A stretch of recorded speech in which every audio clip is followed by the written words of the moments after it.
Halo Sumatera Utara. Selamat sore pemirsa. Sumatera Utara hari ini hadir menjumpai Anda.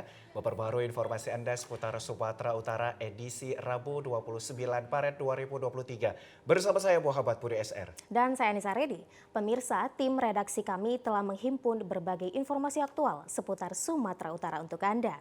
Dan berikut informasi selengkapnya.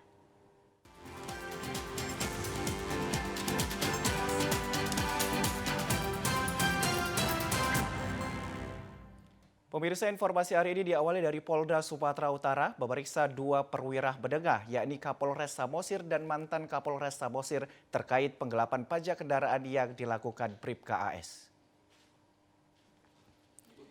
Polda Sumatera Utara memeriksa AKBP Yogi Hardiman yang merupakan Kapolres Samosir dan AKBP Joshua Tampu Bolon, mantan Kapolres Samosir yang kini menjabat sebagai Kapolres Belawan. Pemeriksaan ini berkaitan dengan kelanjutan penanganan kasus penggelapan uang para wajib pajak di UPT Samsat Pangururan yang dilakukan Bribka AS. Pemeriksaan kedua polisi perwira bedengah ini dilakukan di Gedung Bidang Propam Polda Sumatera Utara. Kapolda Sumatera Utara Irjen Pol Panca Putra mengatakan agar proses perkara penggelapan pajak segera dituntaskan. Panca menyebutkan selain dua perwira bedengah yang diperiksa, pihaknya juga memeriksa beberapa anggota kepolisian yang bertugas di UPT Samsat Pangururan. Selain itu, tim khusus yang dibentuk juga mendalami proses cicilan yang dibayar Bribka AS terkait penggelapan uang pajak kendaraan. Ini sekarang berkaitan dengan masalah penggelapan, ya anggota Polri-nya saya belum tahu jumlahnya ya. Tapi yang berkaitan dengan masalah penggelapan uang pajak tersebut, yang berkaitan dengan proses sampai dengan di menit terakhir ketemu dengan Pak Kapolres pada tanggal 23, ya tanggal 23 itu Kapolres masuk bulan Januari seperti itu, 9 Januari. Termasuk juga proses saat ini tim melakukan pendalaman proses cicilan yang sudah dibayar oleh almarhum. Seperti itu. Dari mana sumbernya dan bagaimana pencicilan itu sedang dilakukan. Sekarang sudah bekerja. Sementara itu pemirsa, Kapolda Sumatera Utara Irjen Pol Panca Putra menjamin pihaknya akan transparan dalam mengungkap kasus kematian Bribka AS, polisi yang tewas bunuh diri diduga akibat menenggak racun sianida. Hal tersebut disampaikannya saat pertemuan dengan awak media di ruangan podcast Polda Sumut pada Selasa sore. Kapolda Sumut Irjen Pol Panca Putra menambahkan dirinya sudah bertemu dengan istri almarhum Bribka AS, yakni Jenny Irene Simorangkir, dan mendengarkan keluhannya. Menurut istri almarhum AS, Jenny Irene Simorangkir, suaminya meninggal dunia dengan tidak wajar dan banyak kejanggalan. Kejanggalan yang dimaksud pihak keluarga adalah adanya temuan luka pada bagian kepala Bribka AS saat ditemukan tidak bernyawa di Dusun Simulop, Kabupaten Samosir. Atas kejanggalan tersebut, pihak keluarga sudah melaporkannya ke Polda Sumatera Utara. Dan setelah mendengar semua keluhan pihak keluarga, Kapolda Sumatera Utara menarik semua perkara tentang kasus penggelapan dana pajak kendaraan dan dugaan bunuh diri Bribka AS ke Kapolda Sumatera Utara. Kapolda Sumatera Utara Irjen Pol Panca Putra juga menambahkan semua penyidikan yang dilakukan tim khusus akan dilakukan secara transparan dan tidak ada yang disembunyikan. Jika semua bukti sudah cukup, pihaknya akan menyampaikan secara gamblang di hadapan keluarga Bribka AS dan awak media.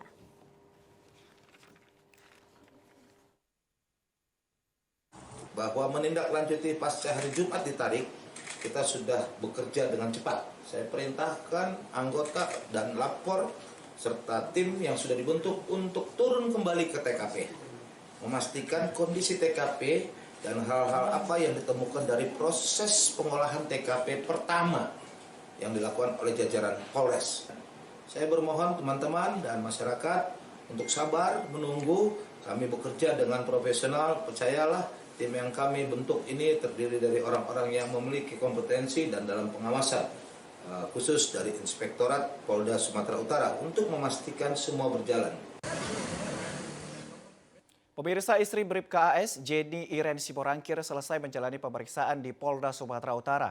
Pemeriksaan tersebut berkaitan dengan laporannya mengenai kematian suaminya dan penyitaan handphone oleh Kapolres Samosir. Jenny Iren Simorangkir, istri Bribka AS menjalani pemeriksaan di Polda Sumatera Utara pada Selasa sore. Iren datang bersama kuasa hukumnya, Fridolin Siahaan, dan langsung menuju ke gedung Propam Polda Sumatera Utara. Selama hampir 6 jam, Iren diperiksa oleh penyidik tim khusus Polda Sumatera Utara. Setelah diperiksa di gedung Bid Propam, istri almarhum Bribka AS ini langsung menuju ke gedung Direktorat Kriminal Umum untuk menjalani pemeriksaan selanjutnya. Kuasa hukum keluarga Bribka AS, Fridolin Siahaan, mengatakan pemeriksaan yang dilakukan Polda Sumatera Utara merupakan bagian dari penyidikan yang dilakukan tim khusus. Fridolin menyebutkan untuk pemeriksaan di Propam Polda Sumatera Utara merupakan pemeriksaan yang kedua kalinya. Terkait dengan materi pemeriksaan di Propam, Polda, Fridolin mengatakan istri Bribka AS ini ditanya mengenai penyitaan handphone milik Bribka AS oleh Kapolres Samosir AKBP Yogi Hardiman. Direktorat Kriminal Umum pemeriksaan terkait dengan kematian Bribka AS yang diduga bunuh diri. Khususnya guna menghadiri undangan pemeriksaan kepada istri almarhum Bribka AS. Undangannya ada dua hal, satu untuk dari Propam, satunya dari Krimum terkait kematian dari Bribka AS. Tapi kami meminta untuk efisien dibuat di dalam satu ruangan, dalam hal ini estafet. Jadi akhirnya dari pihak Poldasu memilih di Propam. Satu kaitan, ada keterkaitannya, jadi begitu. Tapi lebih terkhusus ke kematian Bribka AS karena ini kan di tangan Krimum begitu. Kuasa hukum keluarga AS meminta Kapolda Sumatera Utara, Irjen Pol Panca Putra agar transparan dalam melakukan penyidikan atas kematian Bribka AS.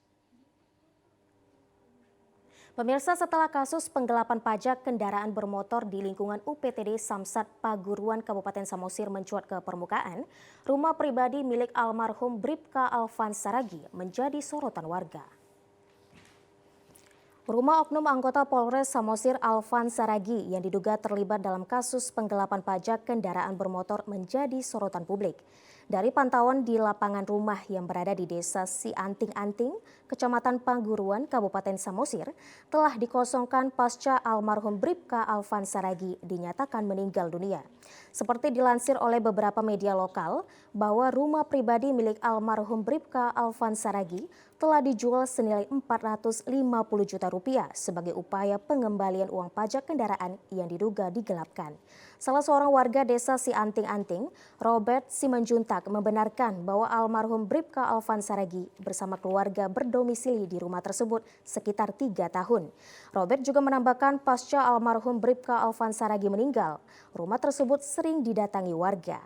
Pihak kepolisian dan awak media, almarhum Bribka Alvan Saragi semasa hidupnya dikenal orang baik dan ramah serta selalu berinteraksi di lingkungannya. Ya, di belakang rumah kita. Itu sudah berapa lama ya? Ini kira-kira 2020 lah udah tinggal sini. Setahu saya ya orangnya baik. Apalagi kadang kan kita suka lupa jemput anak sekolah gitu kan. Nah, sering itu anak kita diantar beliau itu almarhum ke rumah. Ya orangnya juga ramah. Kalau kita ada acara di rumah sini, kayak acara-acara syukuran, kita undang, datang. Pemirsa, pasca mencuatnya kasus penggelapan pajak kendaraan bermotor di kantor Samsat Paguruan Kabupaten Samosir, korban wajib pajak terus berdatangan ke posko pengaduan di kantor Samsat Paguruan. Hingga 28 Maret 2023, jumlah wajib pajak yang melapor sebanyak 238 orang wajib pajak. Data korban penggelapan pajak kendaraan bermotor di kantor Samsat Paguruan Kabupaten Samosir ini terus bertambah. Dari sebelumnya pada 27 Maret 2023 tercatat 228 orang dan bertambah menjadi 238 wajib pajak dengan kerugian materi lebih dari 800 juta rupiah. Salah seorang wajib pajak yang melapor ke UPTD Samsat Paguruan Samosir Parlindungan Silalahi mengaku mengalami kerugian sebesar Rp31.500.000, terdiri dari 2 pajak kendaraan roda 4 dan 1 kendaraan roda 2. Perlindungan berharap dengan dibukanya posko pengaduan korban penggelapan pajak ini, pihak yang berwenang dapat bersinergi untuk menyelesaikan permasalahan ini bagi warga Kabupaten Samosir. Sementara itu, kantor Samsat Pangururan membuka posko pengaduan korban penggelapan pajak sejak 13 Februari 2023 hingga 8 April 2023 mendatang. Bagi wajib pajak yang merasa dirugikan, dihimbau agar segera membuat laporan ke kantor Samsat Pangururan. Untuk pengurusan ataupun pelaporan pajak ataupun pajak kendaraan yang selama ini kita taat dan selalu patuh untuk pembayaran, namun setelah kita cek di Samsat Samosir, pembayaran pajak kendaraan kita ada 3 unit yang bermasalah, namun 3 unit lagi belum kita cek kepastiannya bagaimana. Dari 2019, 20, 21, 2023 tidak disetorkan oleh Bapak Arpan Saragi ke kas Samsat Samosir. Pemirsa, kami masih memiliki beragam informasi lainnya. Tetaplah bersama kami di Sumatera Utara hari ini.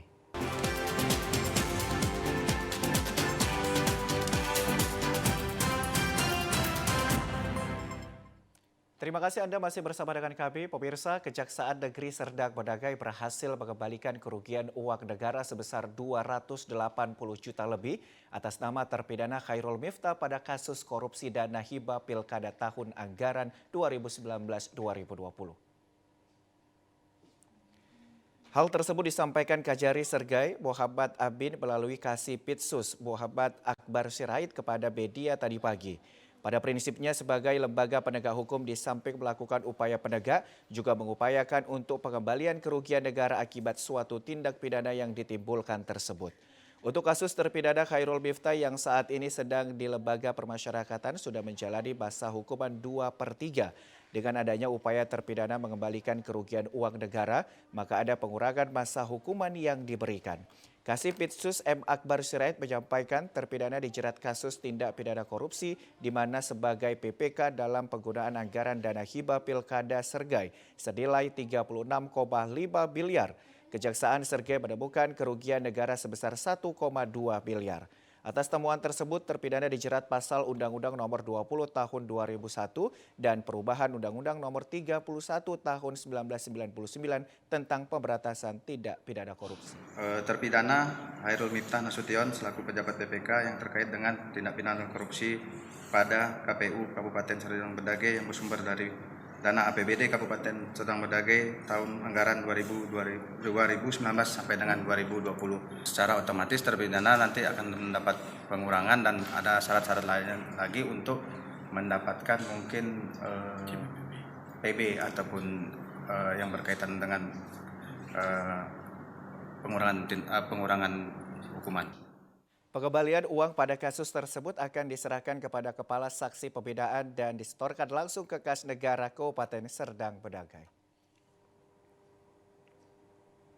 Untuk menghindari terjadinya masalah hukum dan tata kelola keuangan, Komisi Pemilihan Umum Kabupaten Tapanuli Utara, KPUD Taput, melaksanakan bimbingan teknis penyaluran dan pertanggungjawaban penggunaan dana tahapan pemilu kepada seluruh badan ad hoc penyelenggara pemilu tahun 2024 kepada PPK dan juga PPS. Kegiatan ini dilaksanakan di Gedung Sopo Partukoan, Tarutung pagi tadi.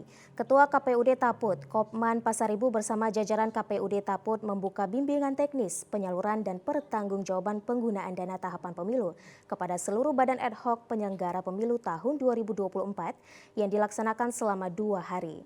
Diikuti oleh Ketua, Sekretaris, dan Admin PPK dan PPS. Pada hari kedua, BIMTEK yang dilaksanakan terdiri dari PPK dan juga PPS dari 8 kecamatan dengan jumlah peserta sebanyak 300 orang. Melalui BIMTEK penyaluran dan pertanggungjawaban penggunaan dana tahapan pemilu 2024 ini diharapkan kepada seluruh badan ad hoc penyelenggara pemilu tahun 2024 dapat melaksanakan tugas pengelolaan dan pertanggungjawaban dana tahapan pemilu 2024 dengan baik sesuai dengan peraturan yang berlaku. Sementara itu, dengan dana operasional sebesar 5 juta untuk PPK dan 2 juta rupiah untuk PPS setiap bulannya hingga selesai pemilu pada tahun 2024 mendatang. Kepada seluruh badan ad hoc diharapkan agar senantiasa mempertanggungjawabkan pengelolaan dana tahapan pemilu dengan prinsip efisiensi dan transparan sesuai aturan yang telah ditetapkan. Penyampaian materi terkait penggunaan dana pemilu serentak tahun 2024 dari KPUD Taput disampaikan oleh Kasubag Keuangan dan Logistik KPUD Taput, Osni Linda Yusmiati. BIMTEK yang dilaksanakan selama 2 hari menghadirkan narasumber dari Kejaksaan Negeri Tarutung dan dari Polres Taput. Keterlambatan dalam penyampaian SPTJB. Pimpinan kita sudah terpilih, presiden dan wakil presiden. Wakil-wakil rakyat kita dari tingkat pusat, provinsi dan daerah, termasuk juga DPD sudah terpilih. Kita harapkan kita sebagai penyelenggara pemilu tidak tersangkut masalah pidana keuangan pemilu. Ini yang penting Bapak Ibu sekalian. Dari 514 kabupaten kota seluruh Indonesia, ini menjadi tantangan. 34 provinsi tambah 3 daerah otonomi baru kemarin di Papua. Pemirsa, untuk mendalami nilai-nilai yang terkandung dalam Pancasila agar bisa diwujudkan dalam kehidupan, Universitas Katolik Santo Thomas Medan melakukan kuliah umum Pancasila dan wawasan kebangsaan menghadirkan dosen Universitas Pertahanan Indonesia, Dr. Hasro Kristianto.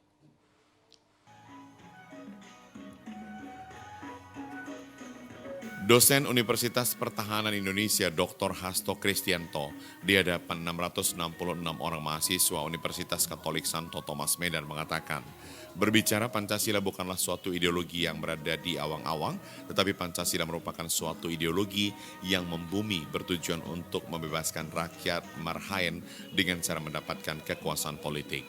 Maka atas dasar itulah kemudian Bung Karno pada tanggal 1 Juni 1945 menyampaikan pidato yang dikenal dengan lahirnya Pancasila. Hasto Kristianto mengatakan Pancasila merupakan suatu perenungan dan dinamika antara sejarah bangsa dan sejarah peradaban Indonesia dan dalam konteks sosial politik untuk menjadi dasar dan tujuan bagi masa depan. Hasto Kristianto mengajak mahasiswa Unika bisa belajar dari proses Soekarno dan pendiri bangsa dalam membangun Indonesia, serta banyak membaca buku, selalu bersifat kritis dan berdialektika saat mempelajari sejarah Nusantara dan dunia. Pancasila ini kan dasar, tujuan, dan kesepakatan bersama yang memuat filosofi tentang kehidupan berbangsa dan bernegara.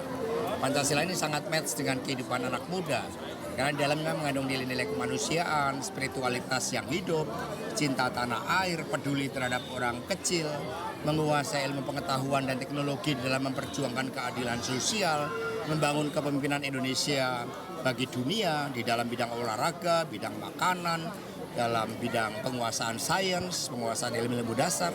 Jadi Pancasila sangat relevan karena dia merupakan hasil kontemplasi dari seluruh nilai-nilai yang hidup yang terekam dalam sejarah perjuangan bangsa dan juga untuk menyatukan bangsa Indonesia yang begitu beragam. Rektor Universitas Santo Thomas Medan, Profesor Dr. Maidin Gulto mengatakan, Indonesia merupakan negara yang multikultural dengan beragam suku, budaya, dan bahasa, sudah sepatutnya saling bahu-membahu menciptakan kehidupan yang rukun dan damai, saling menghormati dan menghargai antar sesama. Dikatakan saat ini banyak kejadian yang mengandung nilai intoleransi, berbau sara dan cenderung saling memojokkan satu kelompok dan lainnya. Hal ini sangat disayangkan sebab bangsa yang besar adalah bangsa yang mau menjunjung tinggi nilai toleransi dan mampu melangkah di tengah perbedaan serta menjadikan perbedaan sebagai karunia Tuhan yang maha luhur yang harus tetap dijaga. Di dalam kehidupan berbangsa, bermasyarakat maupun bernegara, di mana Pancasila itu memang harus betul-betul dihayati, diamalkan oleh para mahasiswa, oleh kita semua, supaya negara ini bisa eksis kapanpun, ya. Saya pikir itu harus eksis, kita pertahankan. NKRI itu hanya bisa kita pertahankan kalau kita menghayati, mengamalkan Pancasila itu dengan benar. Jadi dalam melakukan pembangunan itu sebenarnya harus membangun peradaban, harus membangun manusia Indonesia sesuai dengan peradabannya. Jadi pembangunan itu jangan sampai membuat masyarakat menderita, tetapi membuat masyarakat bahagia dengan berasaskan kepada Pancasila. Melalui kuliah umum yang dilakukan, seluruh mahasiswa dapat meneladani cara pandang Bung Karno sehingga akan lahir calon pemimpin bangsa dari Universitas Katolik Santo Thomas Medan. Kegiatan ini turut dihadiri Uskup Agung Medan, Monsinyur Cornelius Sipayung, anggota DPR RI Sopyan Tan, Ketua DPD PDIP Sumut, Rapidin Simbolon, Ketua DPRD Sumut dan Ketua DPRD Kota Medan yang juga diikuti ratusan peserta secara online.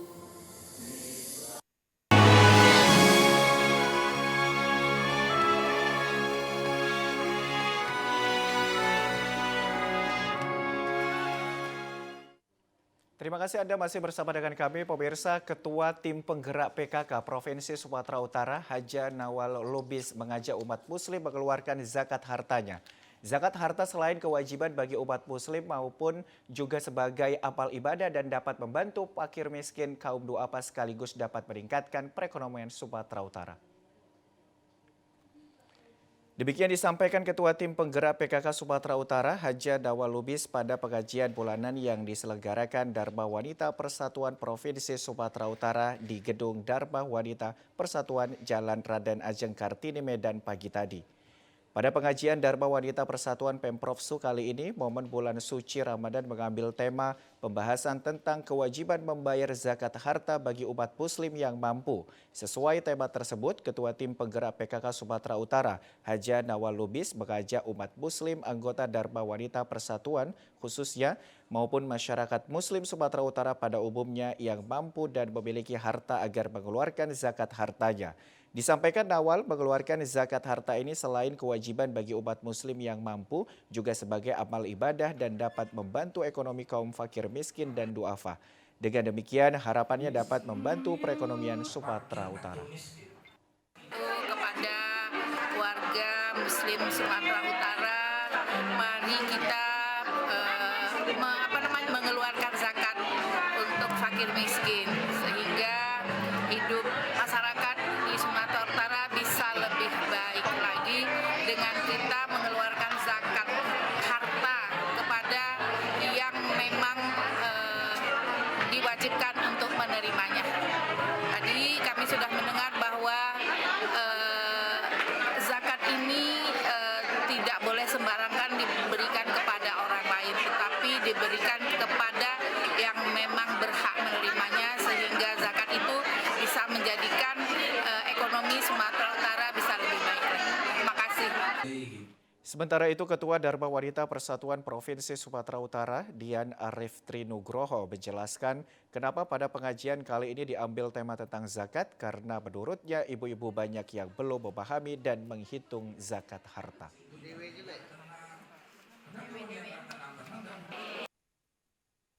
Kita diselenggarakan selama bulan Ramadan 3 kali pengajian minggu pertama, minggu kedua, dan minggu ketiga itu dengan sholat tasbih.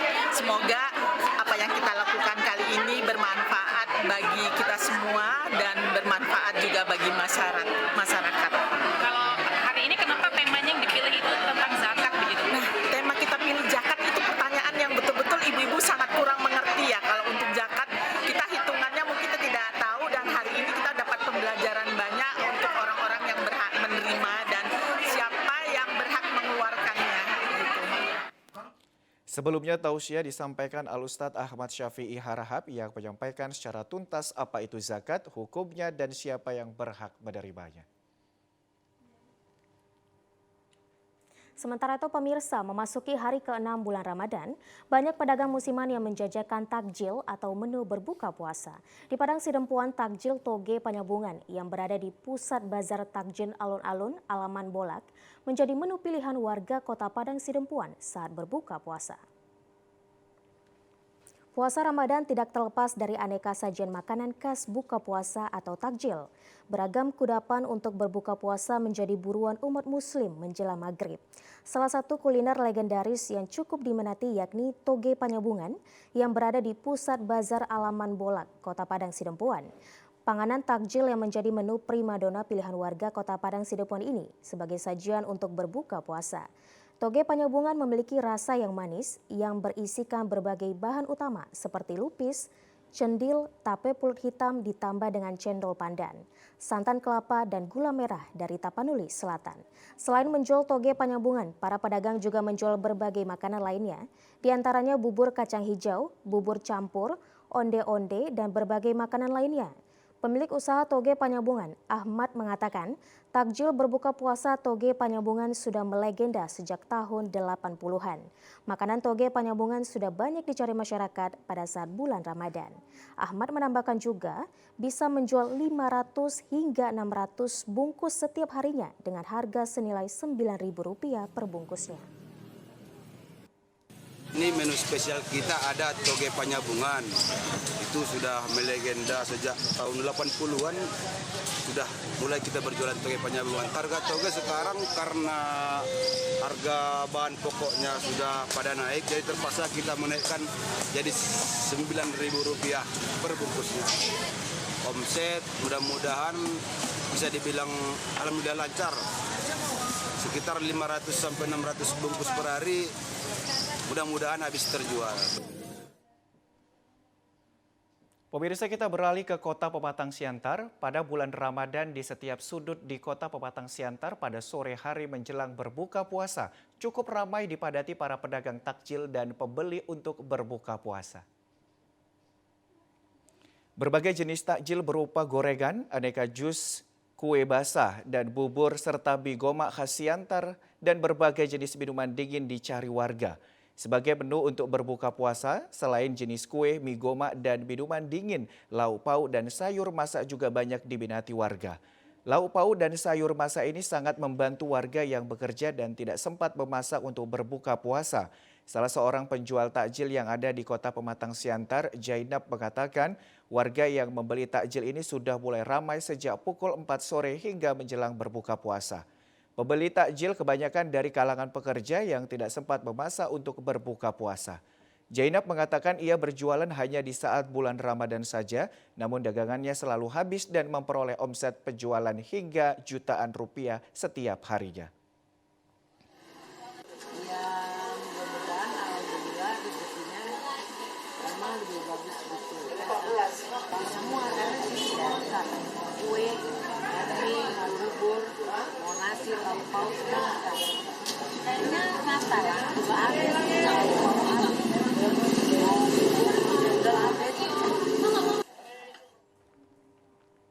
Bulan Ramadan memberi berkah bagi usaha mikro kecil menengah atau pengusaha kolang-kaling. Di Kabupaten Langkat misalnya, setiap harinya puluhan ton kolang-kaling dikirimkan ke Pasar Induk Jakarta. Inilah sentra usaha kolang-kaling yang berada di Desa Seilimbat, Kecamatan Selesai, Kabupaten Langkat. Di desa ini terdapat puluhan UMKM pengusaha kolang-kaling. Salah seorang pengusaha kolang-kaling yakni Ilyas yang telah menekuni usaha kolang-kaling ini sejak beberapa tahun lalu. Pada Ramadan ini, permintaan kolang-kaling lebih meningkat jika dibandingkan hari biasanya.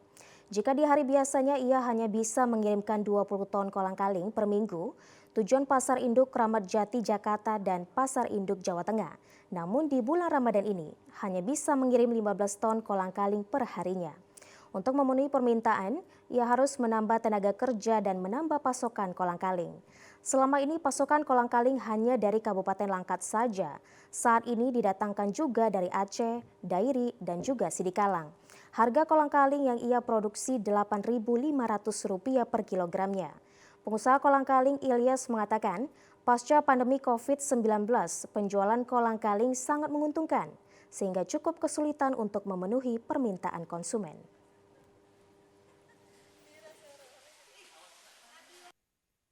Kolang-kaling ya sampai 15 tonan per hari. Ya. Kalau bahannya dari mana nih Bang? Abang dapat? Bahannya dari Sidikalang, Siantar, Garogan, Tapanuli, Manjai. Ini ada peningkatan Bang, puasa ini Bang? Ya jauh lah peningkatannya dari hari biasa sebelumnya. Berapa kira-kira? Kalau hari biasa kan minimal kan satu minggunya 20 ton, 25 ton. Itulah. Kalau hari biasa? Kalau hari biasa, kalau menjelang puasa ya 15 ton ada barangnya satu hari pun 15 ton pun habis. Pemirsa, tahukah Anda di kebun kurma lereng Gunung Sinabung di Desa Kutambaru, Kecamatan Tiganderket, Kabupaten Karo, pengunjung dapat menikmati kurma segar untuk takjil berbuka puasa yang dipetik langsung dari pohonnya. Pohon kurma yang biasanya tumbuh di gurun pasir di Arab Saudi, namun juga bisa tumbuh subur di Desa Kutambaru, Kecamatan Tiganderket, Kabupaten Karo dengan ketinggian 750 meter di atas permukaan laut. Di bulan Ramadan ini, banyak warga yang berkunjung untuk membeli buah kurma sebagai salah satu menu berbuka puasa. Dengan harga Rp200.000 per kilogram, pengunjung bisa memetik langsung dari pohonnya dan menikmati kurma yang masih segar. Keberadaan kebun kurma ini menjadi salah satu destinasi wisata karena berada di lereng Gunung Sinabung. Salah seorang pengunjung, Uli, mengatakan dirinya penasaran dengan adanya kebun kurma di Kabupaten Karo. Ia datang ke kebun kurma ini untuk membeli buah kurma sebagai menu berbuka dan mempercayai kurma muda sebagai buah yang berkhasiat untuk penyubur kandungan. Mau beli kurma yang dari tanah Karo karena aneh aja gitu, karena bisa tumbuh di tanah yang dingin. Biasanya kan tumbuhnya di tanah yang kering kayak Arab gitu. Kalau yang masaknya mau saya jadikan berbuka puasa karena sekarang kan lagi bulan puasa. Terus sama sahur untuk menambah stamina kita biar nggak lapar di saat siang hari. Terus kalau yang mudanya mau saya buatkan jadi program hamil sama obat gula. Oh gitu. Pemilik kebun kurma Beda Ukur Tarigan mengatakan pada bulan puasa ini penjualan buah kurma cukup meningkat. Setiap harinya bisa terjual sebanyak 15 kg dengan omset Rp4 juta. Ya, terutama di saat bulan puasa ini pengunjungnya banyak karena Muslim yang mau berbuka puasa selalu dibuat dengan kurma segar.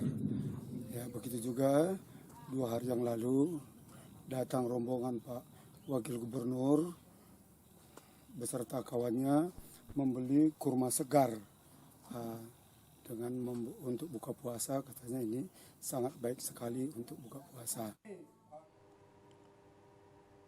Pemirsa, kami akan segera kembali dengan sejumlah informasi lainnya. Tetaplah bersama kami di Sumatera Utara hari ini.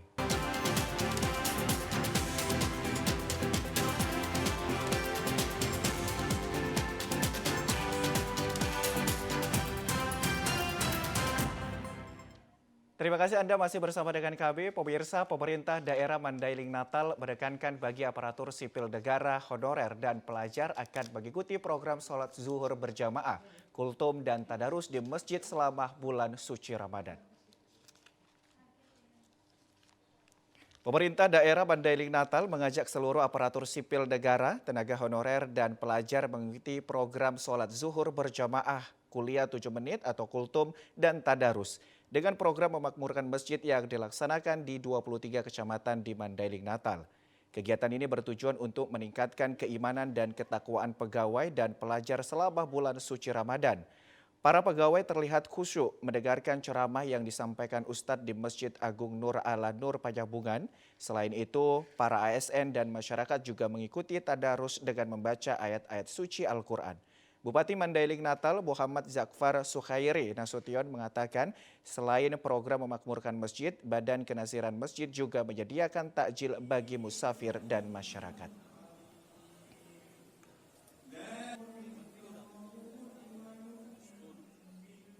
Dan di bulan suci Ramadan ini ada hukum setelah sholat isya, sholat subuh, setiap sholat rata-rata ada hukum. Kemudian ada buka puasa bersama bagi warga masyarakat. Ternyata kita disediakan di tingkat 2 untuk buka puasa bersama. Kemudian juga ada pembagian takjil berupa air mineral dan minuman. Bagi masyarakat suku Melayu, belum lengkap rasanya jika berbuka puasa tidak dengan bubur pedas.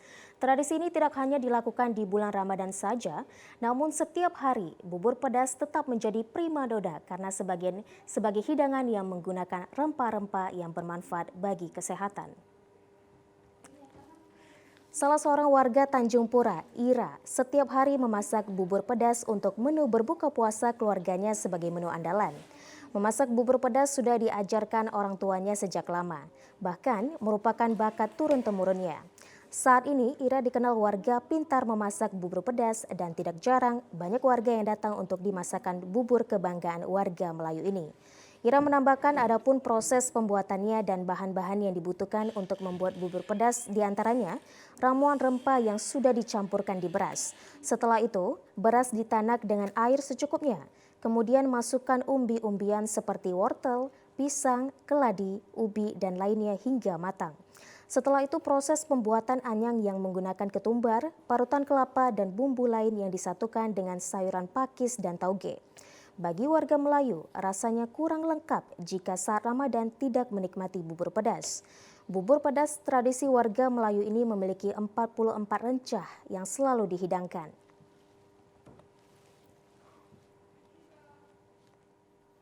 Setelah kita masukkan bumbunya, rempahnya tadi, bersama air sedikit, ketika setelah melegak, ditambahkan santan encer.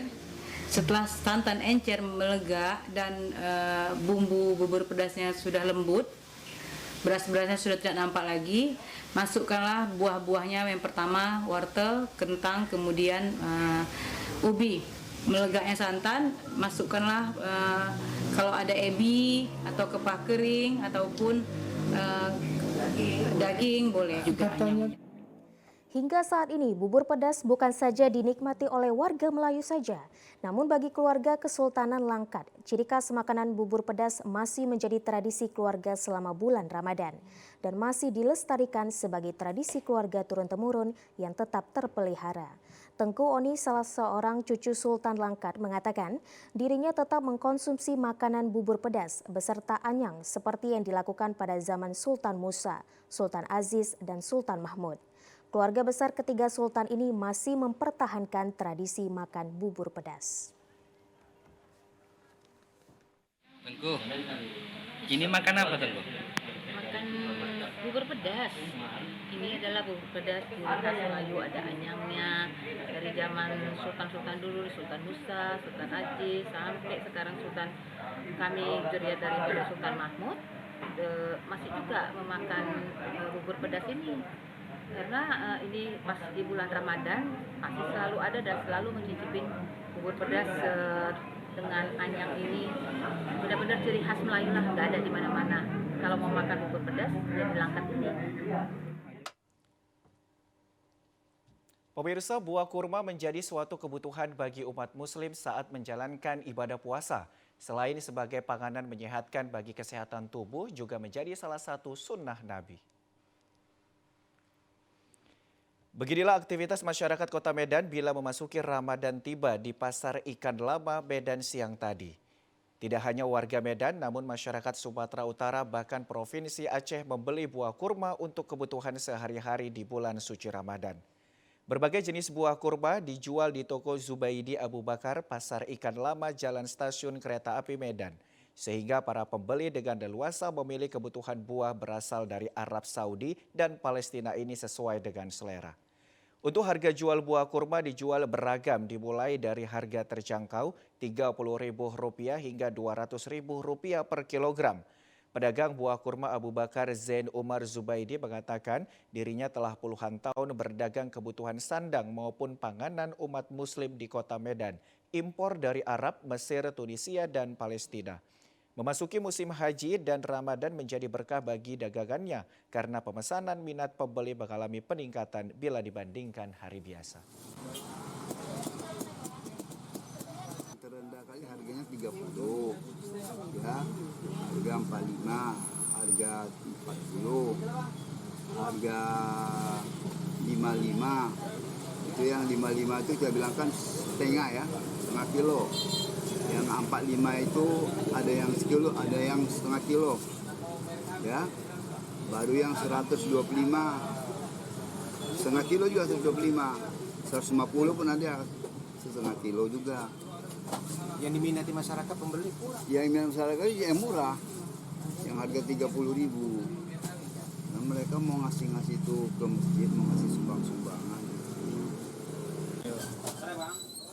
Pembeli Haji Sopri mengatakan menjadi kebutuhan sehari-hari dalam mengonsumsi buah kurma, terlebih di bulan Ramadan karena mengandung khasiat baik bagi kesehatan tubuh terutama saat berpuasa.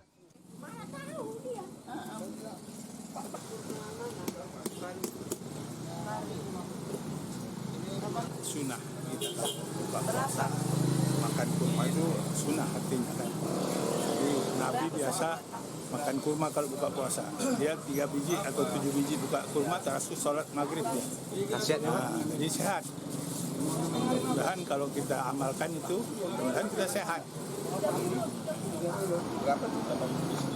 Tidak hanya buah kurma yang dijual para pedagang pasar ikan lama Kota Medan, namun juga berbagai keperluan kebutuhan ibadah umat muslim juga turut diperdagangkan dengan harga terjangkau. Pemirsa, berikut informasi perakiraan cuaca dari Badan Meteorologi, Klimatologi, dan Geofisika wilayah 1 Medan untuk esok hari Kamis 30 Maret 2023. Halo Sobat BMKG, kembali lagi bersama saya Aro, Perakirawan Balai Besar MKG Wilayah 1 Medan akan menginformasikan perakiraan cuaca dan hotspot Provinsi Sumatera Utara Kamis 30 Maret 2023. Untuk pagi hari, cerah berawan dan berpeluang hujan ringan hingga sedang di wilayah Kepulauan Nias. Siang hingga sore hari berpeluang hujan ringan hingga sedang di sebagian besar wilayah Sumatera Utara. Potensi hujan sedang terjadi di wilayah Dairi, Pakpak Barat, Humbangan Sundutan, Tapanuli Utara, Tapanuli Tengah, Sibolga, dan sekitarnya. Untuk malam hari, berpeluang hujan ringan di wilayah Tapanuli Utara, Tapanuli Tengah, Sibolga, Tapanuli Selatan, Padang Sidempuan, Mandeling Natal, Dairi, Pakpak Barat, Humbangan Sundutan, Samosir, Toba, Padang Lawas Utara, Kepulauan Nias, Asahan, Labuhan Batu Utara, dan Labuhan Batu Selatan. Untuk dini hari, berpeluang hujan ringan di wilayah Tapanuli Utara, Tapanuli Tengah, Sibolga, Padang Sidempuan, Mandeling Natal, Humbangan Sundutan, Padang Lawas Utara, Pakpak Barat, Dairi, dan Kepulauan Nias. Suhu udara 18 hingga 33 derajat Celcius dengan kelembapan udara 65 hingga 98%, dengan angin bertiup dari timur laut hingga tenggara dengan kecepatan 10 hingga 30 km per jam. Titik panas atau hotspot di Sumatera Utara per tanggal 28 Maret 2023 tidak ada.